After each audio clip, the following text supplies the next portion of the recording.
that's, obviously this is another step in moving the needle of our program. We've been talking about what we did last year in terms of improvement. And, we're really looking forward to taking that next step. There's areas of this program still that we're not to the standards and expectations that we have. And they've been addressed, and our kids are really excited about trying to change them, to move that needle.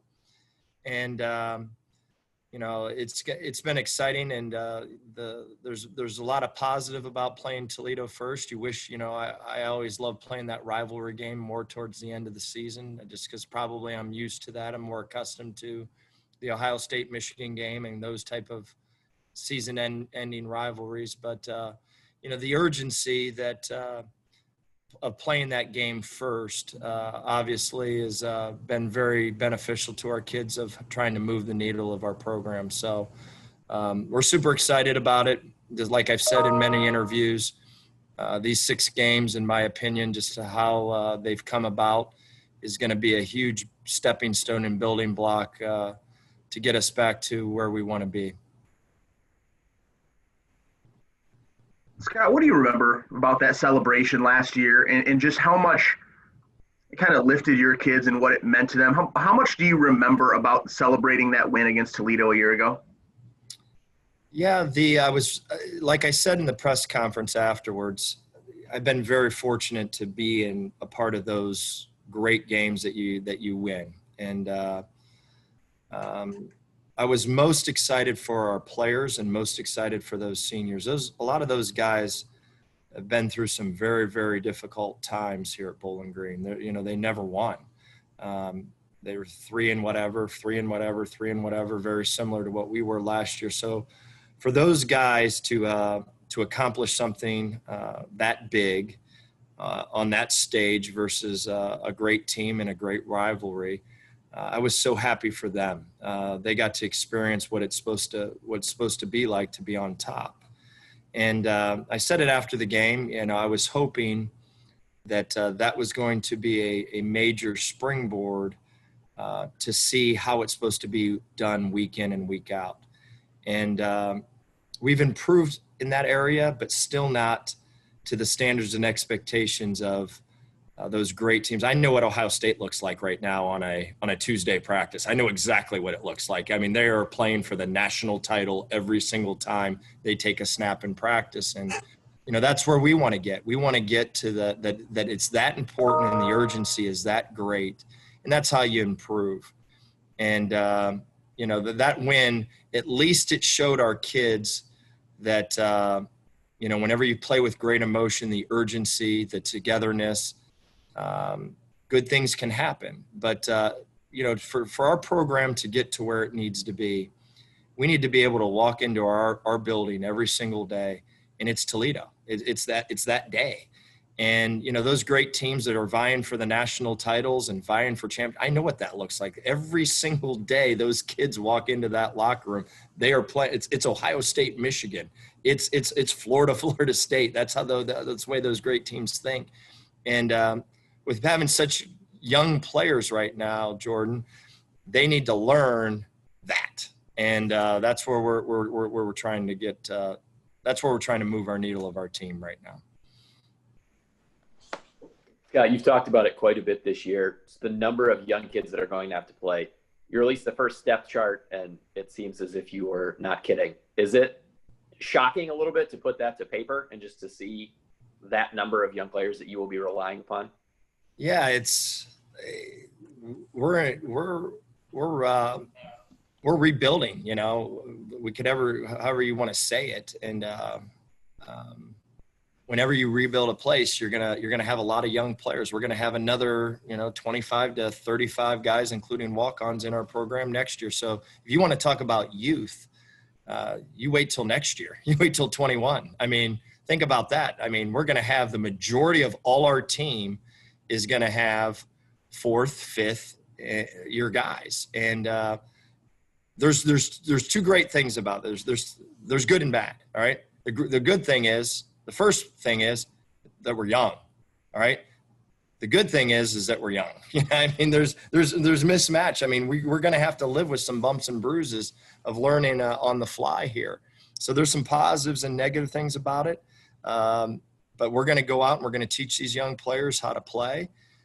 There's some older guys on our team that have really bought in that are going to help us. And at the end of the day, whenever you're young and you go through those tough lessons on the playground, eventually when you become that older dog, you're able to win those playground battles. So that's where we're at right now, a bunch of youth. What is the challenge of having this game be the first one of the season to start with your rivalry game? What kind of challenges are there with that? Yeah, there's quite a bit of challenge. One, they're an older veteran team. They've got extremely talented. They're established. They've got new coordinators at the special teams position, new coordinators on defense. So there's a challenge of what they're doing. That's obviously a very difficult, challenging thing. And we're going to have to adapt and adjust. We really are. And we're going to have to go be us and adapt during the game of what they're going to do. Because, it's not like a regular game plan where we go back and we study, 10 games from last year. The defensive coordinator was a head coach at Mount Union and hasn't called a defense in 5 years. So that part is challenging of knowing what they're going to be in and all that. But, at the end of the day, what we've got to do is we got to go out and worry about us. We got to take care of the football, run the football, stop the run, limit the big plays on defense, win the special teams battle, and find a way to make a few plays on offense. And the challenging part, though, is whenever you got that much youth, all of a sudden when you get into the second quarter and you go, okay, we're going to do this. Normally there's some experience to fall back on. Oh, gosh, we did this in training camp on these 3 days and we can fall back into it. A lot of these times these kids are going to look and go, gosh, we've only done this once.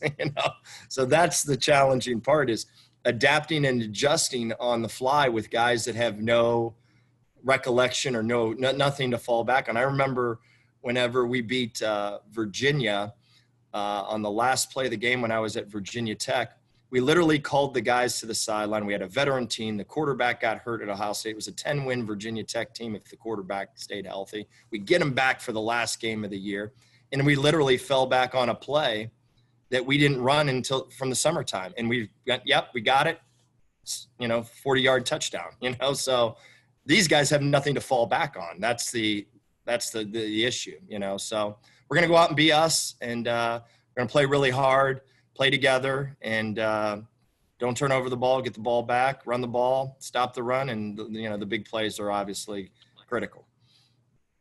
A couple of guys said after beating Toledo last year that they had just never felt like that playing college football. That's what they'd always wanted, and they finally got to feel it. Is there an addictive quality to it, and how do you replicate it into weeks that you aren't playing Toledo? Yeah, and again, Nick, you hit it right on the head. That's what we're trying to replicate every week. And that's the challenge right now. You've asked me, like, moving the needle, how you move the needle. Well, that type of energy, that type of detail, that type of preparation needs to be daily. And that's what championship teams do. And, that's our challenge right now. It's all of a sudden on week 2, whenever you're playing whoever, that it feels, tastes, and acts like it's Toledo. To play at quarterback, does that affect what you guys do, whether it's Bradley or Peters? Does it affect what you guys do, not knowing who they're going to play at quarterback? Yeah, of course so. But again, we got to adapt and adjust. And they've got a great offensive scheme. I like what they do. They run the football. They got their RPO system. I like what they do. They're consistent, and they're a physical group. So obviously you want to know who the starting quarterback is, but again, it's kind of out of our control. We have no idea. So we got to put the best game plan we can together and adapt and adjust. And, the challenging part of it will be all of a sudden whenever our young corners are out there and our young safeties are out there and they bring out a whole new formation and they do this, You know, we got to coach on the run with some young dudes, and that's okay. That's part of the process. We understand it, and we're going to go play our tails off and see if we can find a way to win the game. Can that affect work both ways, considering they don't know who you're going to play at a lot of positions too? Sure, absolutely. The difference is they got age, and they have something to fall back on. That's the difference. And you know, you walk into any football game whenever you're experienced, you go, okay, remember when we were in the summertime and we were doing this, and this, and most of the guys go, yeah, I got it. You know, that have got experience. There's just no recall yet with our young players. I mean, there's none. Like, what do you say? Whenever you were at prom and it was week 2 against Eds and Ignatius, what did you remember? What you were? And there's no fallback. Like, what are we talking about? Like, hey, Brian Kilbane, do you remember when you were playing St. Ignatius on a Wednesday practice? He's going to look at you like, what are you talking about? There's just not a lot of recall yet. But that's okay, though. That's awesome. I'm excited as hell about it because we get to teach these guys the recall, build a really good program, and get us back, you know? So it's fun. As frustrating it is, as wild as I can be when it's not right, this is fun. I mean, my goodness gracious, we get to mold a place the way we want it. And looking at this season, you guys have something in college football scheduling that's almost not possible. You guys don't leave the state of Ohio in 2020 in your schedule. Is there anything about that you can use to your advantage, considering all of your road trips are short? Nick, I would love to answer that question. It's an awesome question. You know, it is. But literally with all this COVID and this craziness that's going on, literally I haven't thought about it, to be honest. It's day to day, man. I'm just worried. I'm hoping our tests, you know, keep going the way that they are right now. The one thing that this has taught me is really focus on the day and focus on what you can control. And as coaches, we all are control freaks and we want to do this. Sure, I think it's a great advantage. We never have to leave the state of Ohio and we never have to get on a plane and all that. But to be honest with you, I haven't really thought about it, Nick. I'm more concerned right now about trying to get to tomorrow, to be honest with you, and not have 15, 20 positives. You know, it's a whole new world, man. Whole new world. I noticed Levi Gazarek was in your 2 deep. Could we see him play as a freshman, and what has he done to get to that point? You know what, Levi is a guy that we would have loved to redshirt because, you know, what we're asking him to do, he's never done in his life. You know, he was a quarterback. Now that we're asking him to be an end line tight end, an off the ball tight end, a guy in the backfield, a guy at wide receiver, you know, he's doing skill sets that he's never had to do ever. I mean, he was a wildcat quarterback that could throw. We know this about him, though. He's really, really tough, and he's really athletic. And there's no question about after having him here, I totally 100% get why Michigan State recruited him. I mean, he's going to be a great football player someday. But again, it's a freebie year.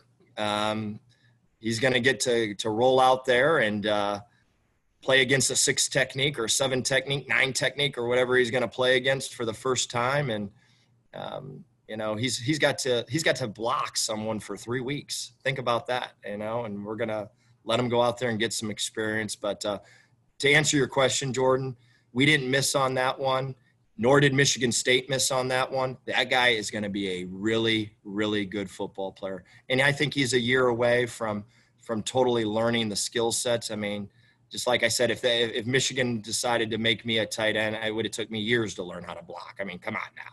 I mean, I never blocked a day in my life besides, you know, reversing out and cutting a defensive end. I just never done it.